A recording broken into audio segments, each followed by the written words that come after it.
सरस्वती जी और उनकी बहू रश्मि के बीच एक दिन बहस छिड़ जाती है। आखिर किसका काम ज्यादा आसान है, बहू का या सास का? माँ जी, सास को काम ही क्या है, आपके सारे काम उंगलियों पे तो हो जाते हैं। कुछ भी।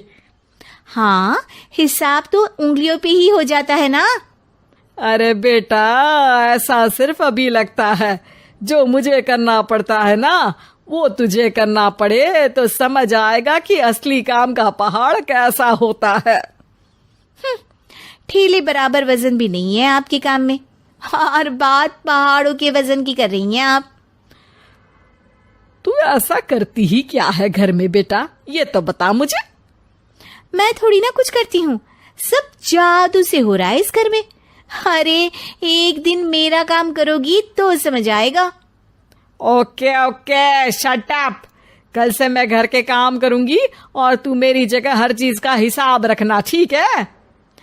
ठीक है, ये भी कर लेते हैं। ये सास बहू की डील के बारे में रश्मि के पति अमन को नहीं पता था और ना ही अमन के पिताजी सुरेश जी को। पर गेहूं के साथ साथ जैसे घुन भी पिस जाता है, ये दोनों भी पीसने वाले थे। सुबह अमन उठकर रेडी होता है ऑफिस जाने के लिए, तो पता है उसके कपड़े नहीं निकले हुए हैं। अरे रश्मि, तुमने मेरे कपड़े नहीं निकाले? अपनी माँ से पूछो ना, उन्हीं का काम है ये। अमन अपनी माँ के पास जाता है। अब मेरे कपड़े आज आप देने वाले हो क्या माँ? हाँ, देना तो मुझे ही चाहिए, पर तेरी बहू ने कपड़े धोने ही नहीं डाले, तो कोई भी धुला हुआ कपड़ा नहीं है बेटा। हैं? ऐसा क्यों? कपड़े तो धोने आप ही देते हो ना माँ? अरे बहू ने तुझे बताया नहीं, अब हम अदल बदल गए हैं। मैं अब बहू और तेरी बीवी सास। अमन परेशान हो गया। वो बिना इस्त्री के कपड़े पहनकर ऑफिस चला गया। सरस्वती जी अपने घुटने के दर्द के कारण झुककर घर साफ नहीं कर पा रही थी और ना ही खाना बनाना याद रख पाई।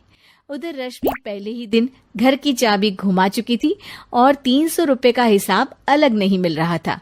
पर दोनों का ही घमंड कैलाश पर्वत से भी बड़ा था और दोनों ही खेमे एक दूसरे की बात मानने को बिल्कुल तैयार नहीं थे।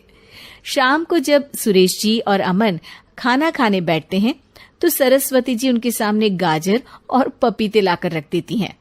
अरे माँ, ये क्या है? ख्याली पुलाव के साथ सलाद। माँ जी खाना बनाना भूल गई लगता है।